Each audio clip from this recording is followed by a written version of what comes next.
She told me to rest. Said I'd worked too hard. 2 weeks later, I found her car parked outside my best friend's condo. 4 hours, engine cold. And that was just the beginning.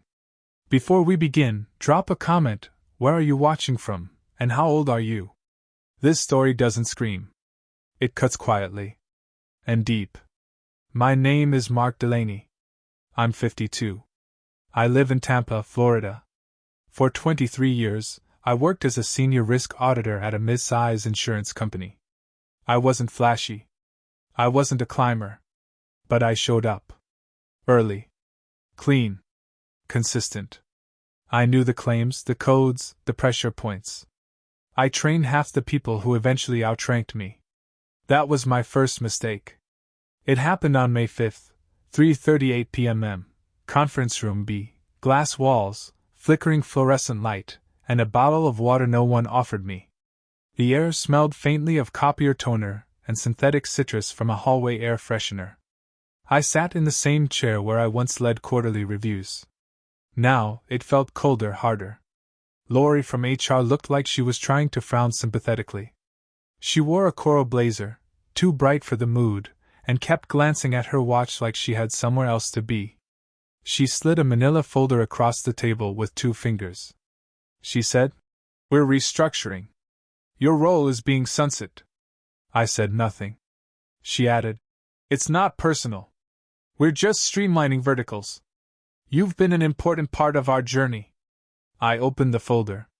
Termination agreement. NDA. No pension continuity. 2 bonuses I'd earned in Q1 had been redistributed. Across executive tier. A quiet way of saying, someone else took my share. That someone was Greg Rollins, a junior VP I trained in 2020. Greg. I remembered his first week, rumpled shirts, too many questions, and coffee spills on audit printouts. He once asked me what the difference was between a misstatement and a misdirection. I told him. Intent. And he never forgot it. Apparently. Lori said, "We'd really appreciate your cooperation on the messaging." I didn't look at her again. I signed where they told me to.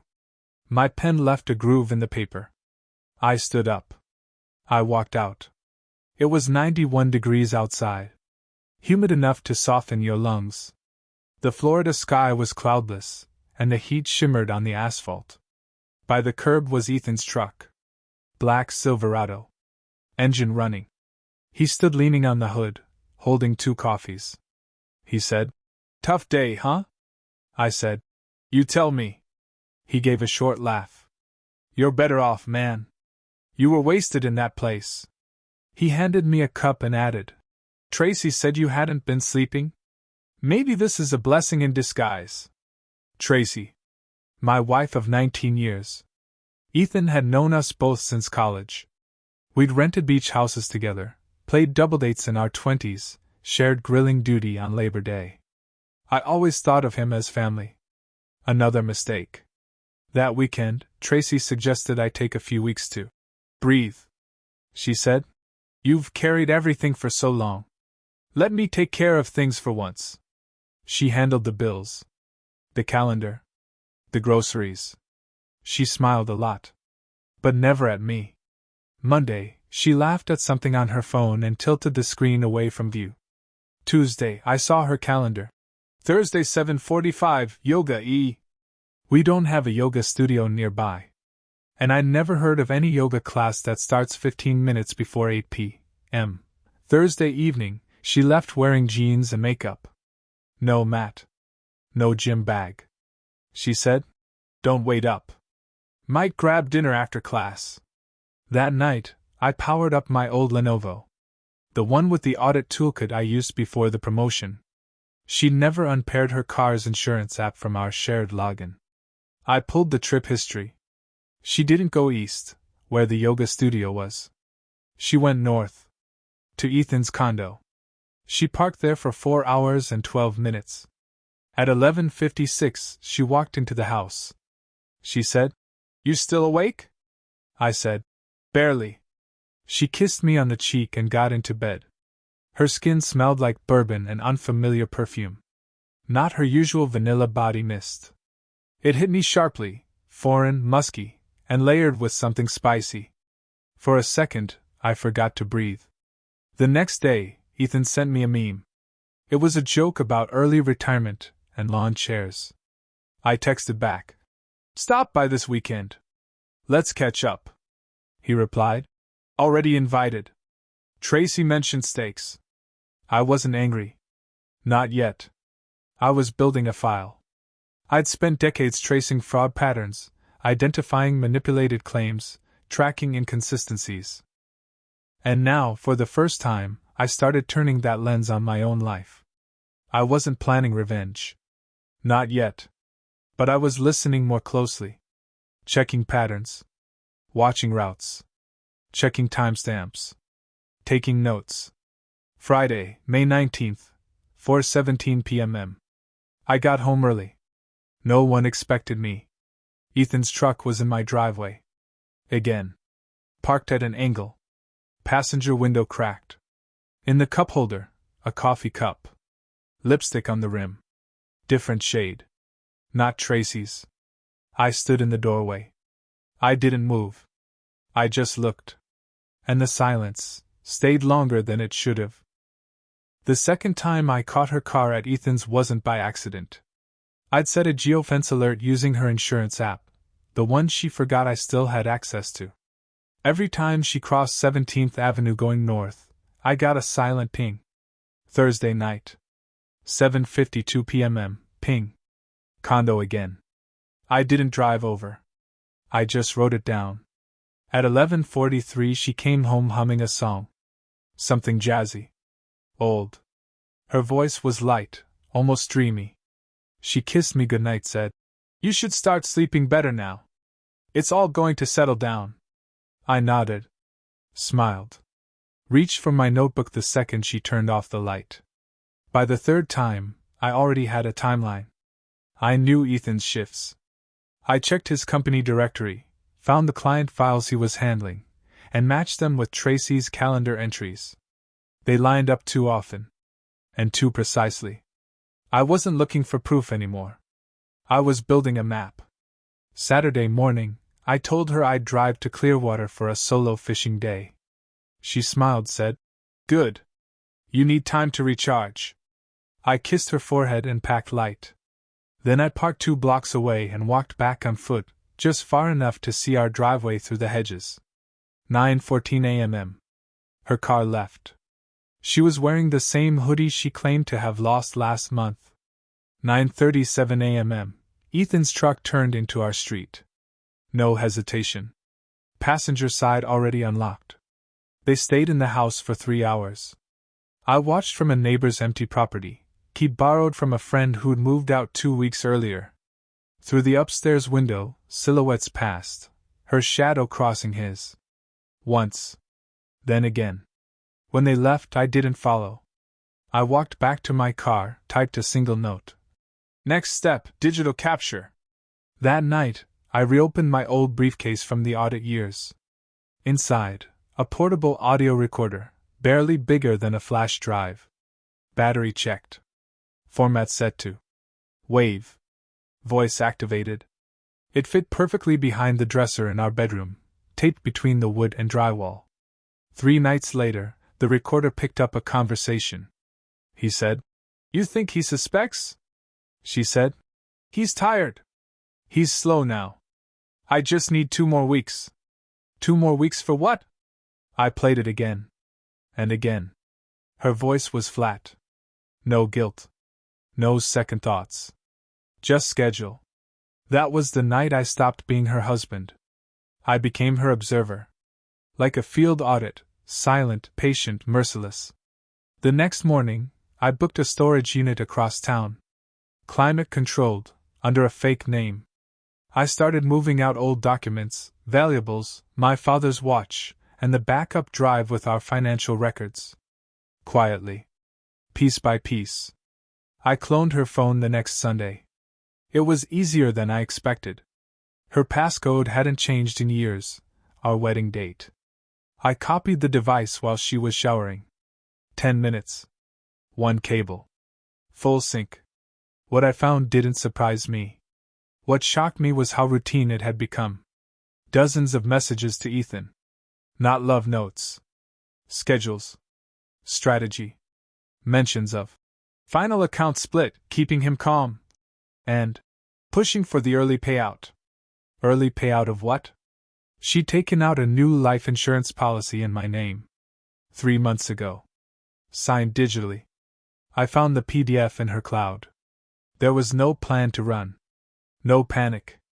She was building a clean exit, one signature at a time. I stared at the screen for a long time. The cursor blinked over the file name. MB policy, secured. MB, Mark Delaney. And then something else happened. I started sleeping again. Wednesday afternoon, I visited Ethan's office. I wore a polo and jeans, casual enough to look like a friend dropping by. The receptionist didn't ask questions. I asked for a pen, left fingerprints on a candy jar, smiled for the hallway camera. Then, when no one watched, I slipped into the conference room. There on the table was an open folder labeled M. Delaney Estate. I snapped a photo, front and back. It wasn't just her. Ethan had drawn up documents to access my equity shares through emergency transition. Signatures pending. My name was listed, but the handwriting wasn't mine. I left without a sound. That night, I opened our bedroom safe. She hadn't changed the code. Inside were 2 envelopes, one with her name, one with Chloe's. I didn't touch them yet. But Chloe had started asking questions. She said, "Why do you and Mom never laugh together anymore?" She was only 15. Sharp. Quiet. Always watching. She saw things. I told her. Some things take time to heal. She replied, "Some things aren't supposed to be broken." I didn't answer. That night, I checked our family account. The tuition fund for Chloe, drained by 40%. Labeled as pre-transfer. She never told me. Never asked? Just moved it. I wasn't finished yet. But the rules were clear now. Trust was a variable. But numbers? Numbers always speak. And they were finally screaming. One more thing. On Friday, Chloe borrowed my laptop to finish a school project. She opened the wrong folder. And what she saw changed everything. Chloe never asked questions unless she already knew part of the answer. That Friday, she came into the kitchen holding my laptop. Her hands weren't shaking. Her voice was calm. Too calm. She said, "I opened a folder called Estate Planning. I saw your name. Ethan's name. And Mom's email. Why?" I looked at her. She looked older than 15. She had her mother's chin, but not her mother's silence. I said, "It's complicated." She replied, "No. It's planned. There's a difference." That night she didn't eat dinner. She sat at the table with her headphones on, staring at nothing. Tracy didn't notice. Or pretended not to. Later, in her room, Chloe left a note on her desk. It was only 2 lines. "I don't trust her. I don't trust him. But I still trust you. Please don't lie to me." That night I didn't sleep. I stared at the ceiling, counting seconds between the hum of the fridge and the ticking of the hallway clock. Saturday morning, I made Chloe breakfast. Pancakes. Extra syrup. I didn't ask questions. But she said, "Do I have to call him Uncle Ethan if he marries her?" I paused. Then I said, "Not if he doesn't make it to the wedding." She didn't laugh. She just nodded and said, "Okay." That afternoon, Tracy left for a last-minute meeting. She kissed my cheek. I smelled that same perfume again. Stronger now. Confident. I walked upstairs. Took the recorder from behind the dresser. Plugged it in. There was new audio. He said, 2 weeks max. Then we file. She said, "Mark's getting soft. I've seen his search history. He's looking up early retirement clauses." He said, "You sure the daughter won't flip?" She said, "She won't risk breaking him." "Not yet." I copied the file. Labeled it. Insurance_real. WAV, and uploaded it to the cloud under a private folder Chloe could access. That evening, she found it. I didn't tell her to. But she did. She came downstairs, eyes red but dry. She handed me her phone. No words. Just a text message from Tracy to Ethan. Delete the account. He's catching on. I nodded. Chloe said, What now? I replied, Now we plan our exit. The next day, Sunday, I visited my brother in St. Pete. I gave him a manila envelope with a flash drive, cash, and a notarized letter. I said, If anything happens to me, give this to the police. No questions. He said, You good? I said, Not yet. But I will be. That night, rain hit the roof in slow, steady taps. The kind that keeps you alert. The kind that hides footsteps. I sat in the garage, lights off, sorting through old boxes. One of them had Chloe's baby photos. Another had our wedding album. I stared at one photo too long, Tracy in a blue dress, hand resting on my chest like she meant it. Back then, maybe she did.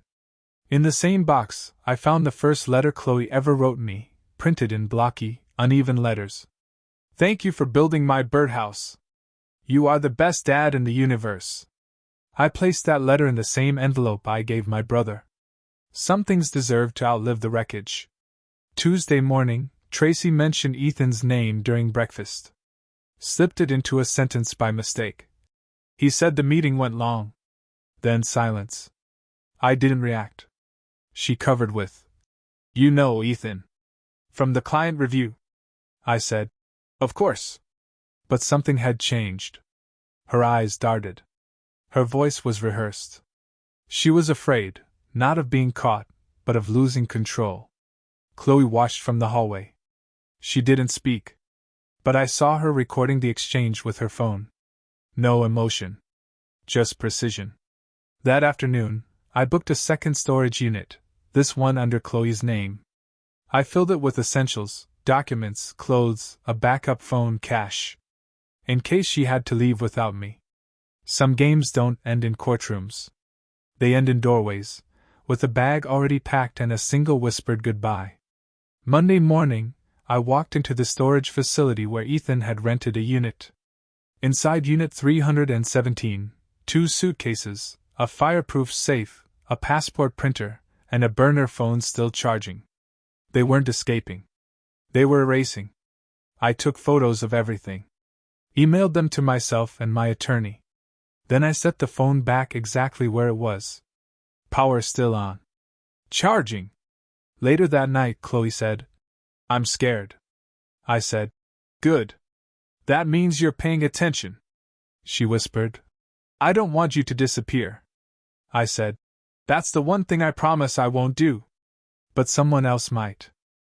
Tuesday evening, I parked 3 blocks away from the gym where Ethan trained twice a week. I sat in my car, engine off, windows cracked just enough to hear footsteps. The air smelled like wet pavement and cheap body spray from the smoothie bar next door. He exited at 7:41 p.m. Alone. Hoodie up.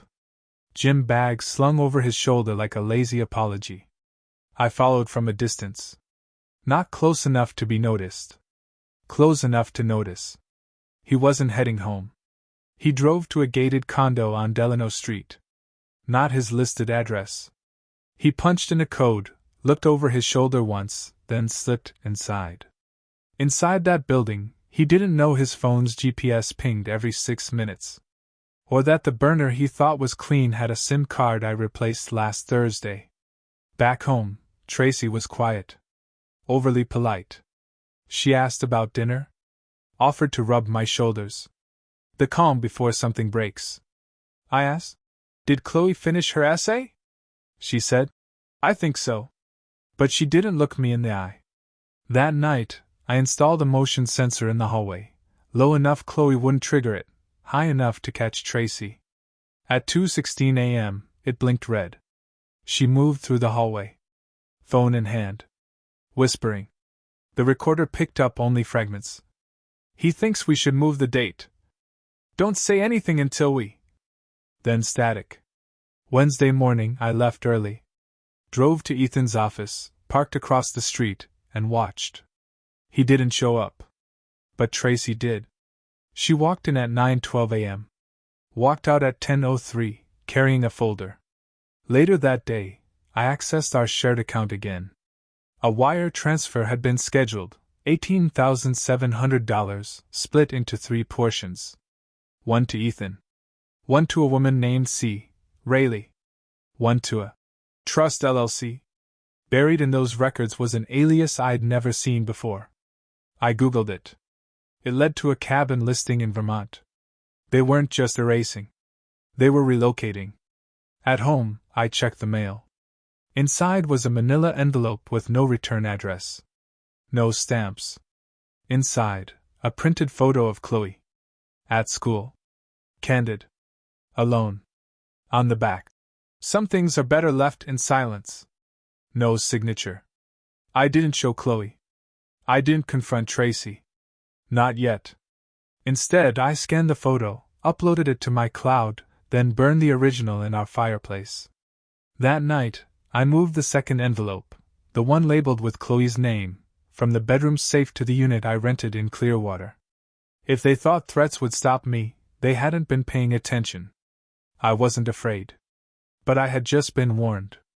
Thursday morning, Chloe caught me watching her pack her bag. She said, "Did I do something wrong?" I said, "No. But someone might." She paused. "Do I need to be careful?" I nodded. She didn't cry.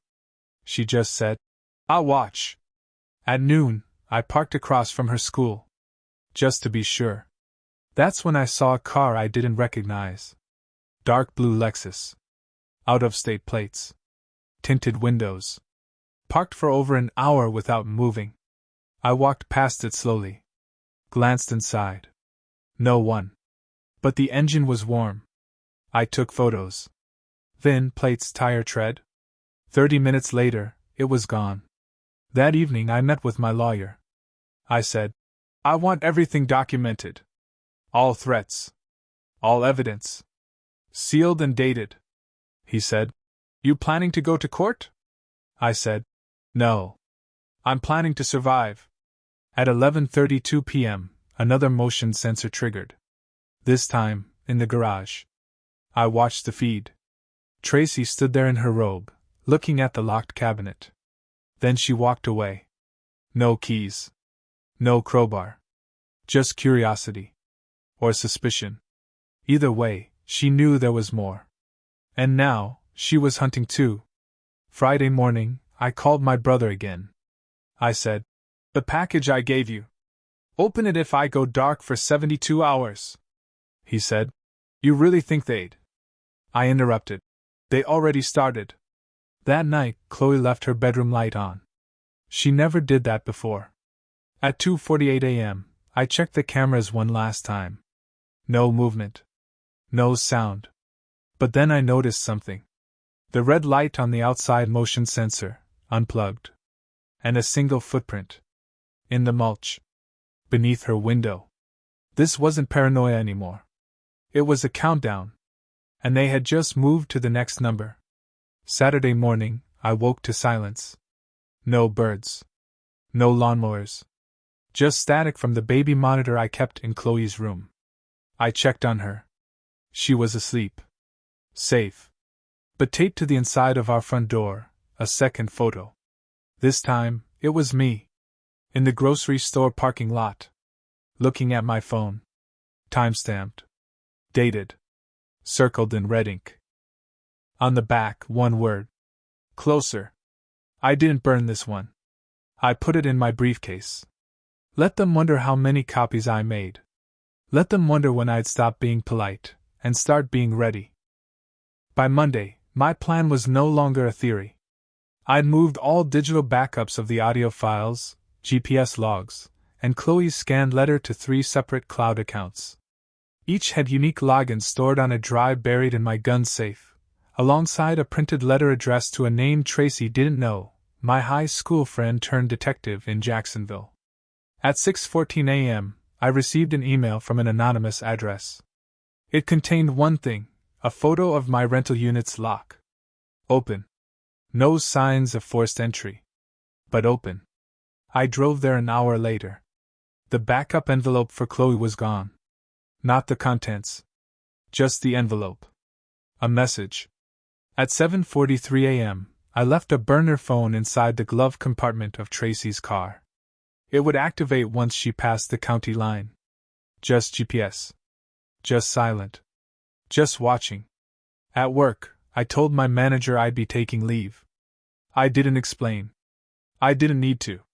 Instead, I drove to the family cabin in Homosassa. A place Tracy never liked. Too quiet. Too many insects. Perfect. I installed 2 cameras, a fail-safe hard drive, and motion sensors inside the fuse box. Then I left. That night, Tracy came home late. She said, "Jim ran long." I said, "You smell like ginger and citrus." "New trainer?" She froze. Then laughed. "New soap in the locker room." I nodded. Didn't press. But that night, I added a second tracker. This time to her watch. She never took it off. Now I wouldn't either. Tuesday morning, I sat across from my lawyer and slid over a flash drive. He said, "What am I looking at?" I said, "Blackmail. Fraud. Intent to abduct." He said, "You want this on paper?" I said, "I want it notarized. In triplicate." He nodded. No further questions. That afternoon, Chloe called me from school. Her voice was tight. "Dad, there's a man outside. I think he's watching me." I was 21 minutes away. I told her to go to the counselor's office and stay there. I called the school. They said security was on it. By the time I arrived, the man was gone. But Chloe was shaken. Not crying. Just shaking. Like something inside her had just cracked. Tracy showed up an hour later. Late. No apology. No emotion. She said, "Probably just a misunderstanding." Chloe didn't look at her. That night, I gave Chloe a phone of her own. A black one with no browser. Just 3 numbers, mine, 911, and my lawyer. I told her, "If you ever feel scared, press and hold 1. She said, "I already memorized it."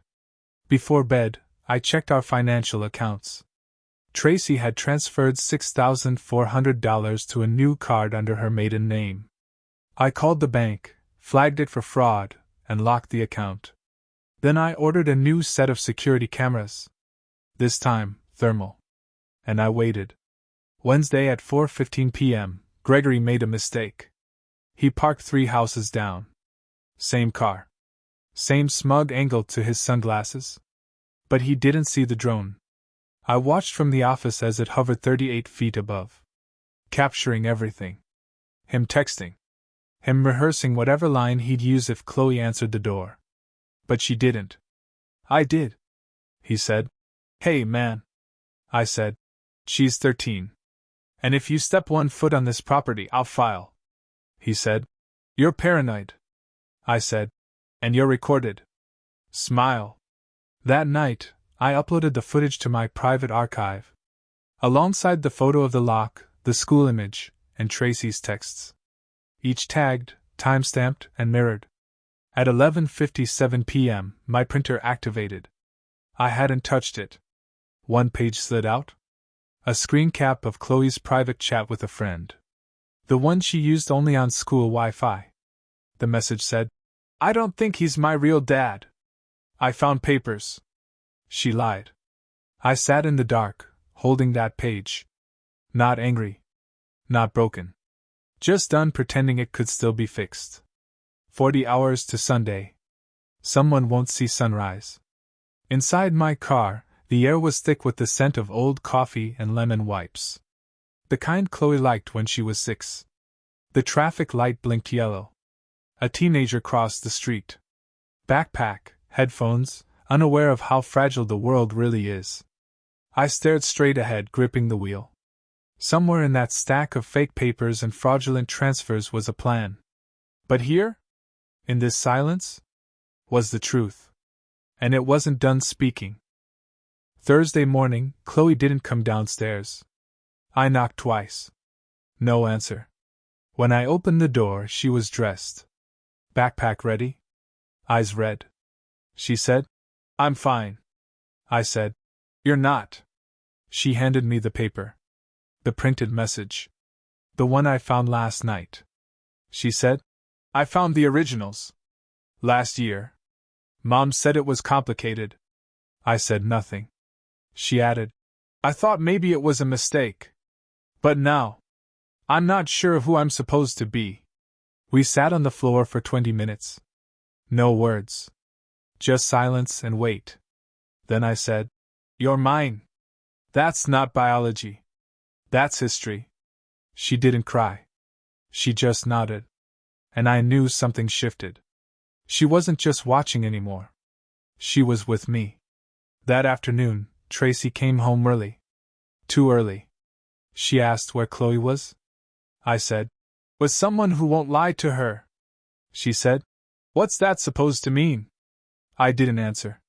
She walked into the kitchen, opened the drawer where the envelopes used to be. Empty. She checked the hallway mirror. Her lipstick was perfect. But her hands were shaking.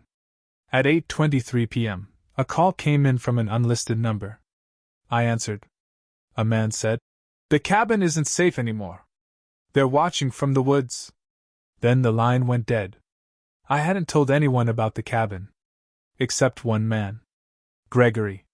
Friday morning, Chloe left a note. It read, I need to clear my head. I'm at Aunt Melanie's. Please don't come unless I call. She took the black phone. She didn't take her laptop. I drove past Melanie's house twice. No strange cars. No signs of surveillance. Just a girl on a swing, headphones in, writing something in a leather-bound journal. She looked peaceful. But I wasn't.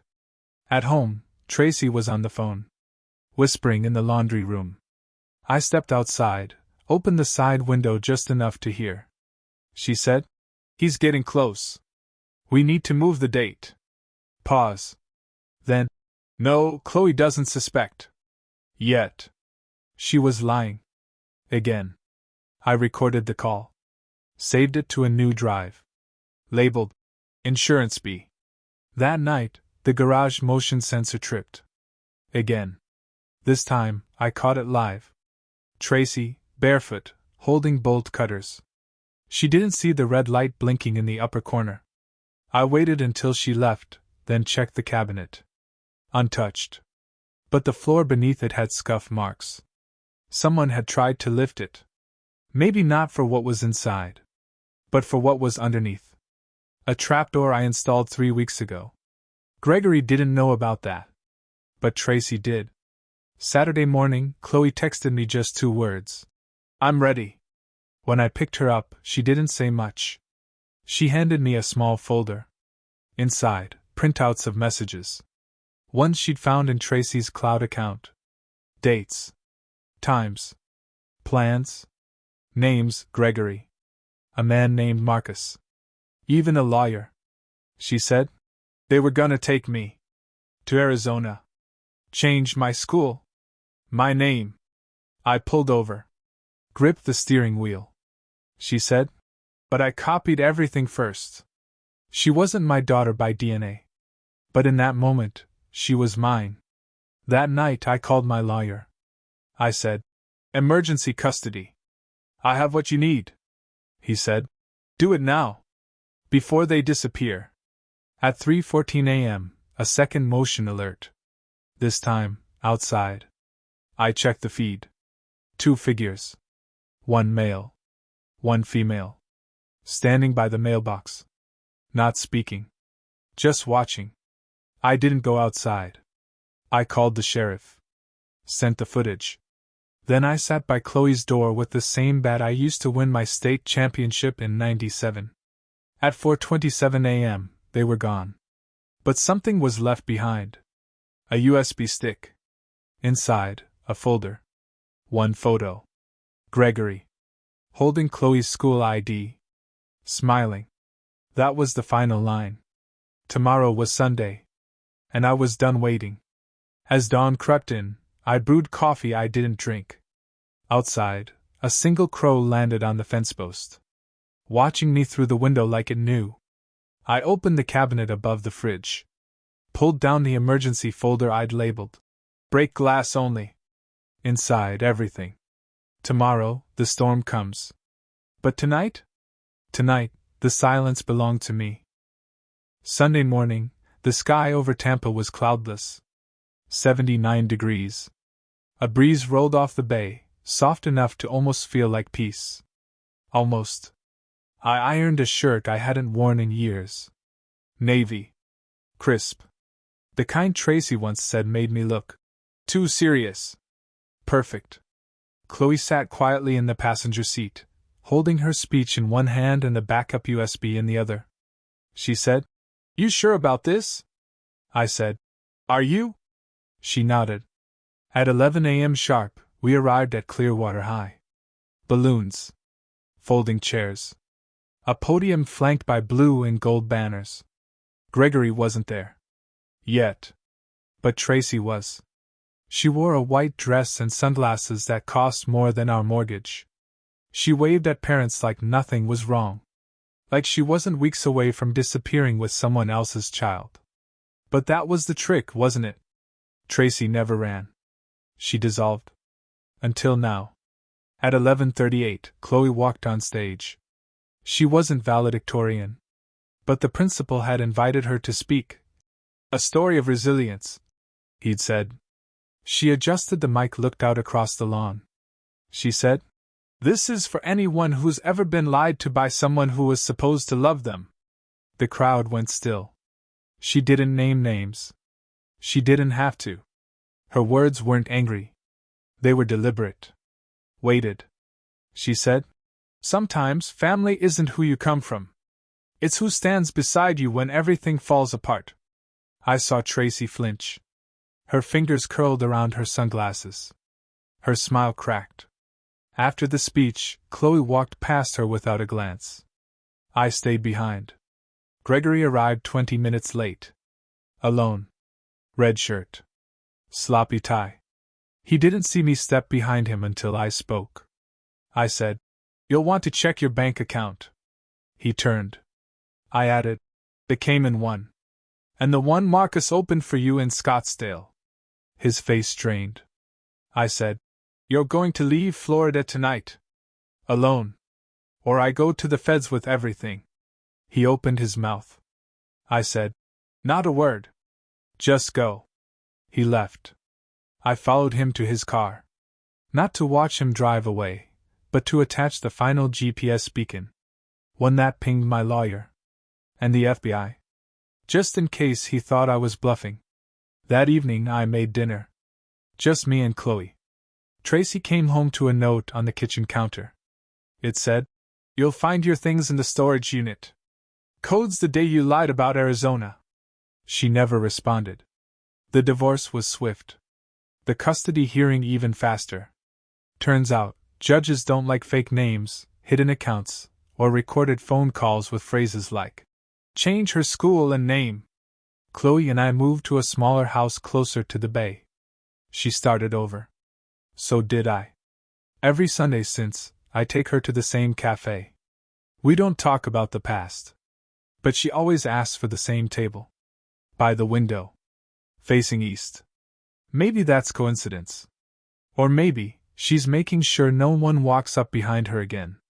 Subscribe if you want more stories about real men who don't scream. They act. Coldly. To the end. 2 days later, I got a call from the local precinct. They had Gregory. Not for my case. But on an outstanding warrant from Nevada.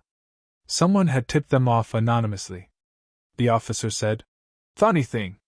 We got exact GPS logs. With timestamps and entry points. Almost like someone wanted him found." I said, "Sometimes people get lucky." He laughed. "And sometimes they get even." The next morning, I mailed an envelope. No return address. Inside, a photo of Tracy and Gregory at the marina. A printout of Chloe's ID, found in his glove box. And the USB drive labeled, Backup C. I sent it to her former employer. just in case she ever tried to start over with another mask. Some betrayals don't end with apologies. They end with silence.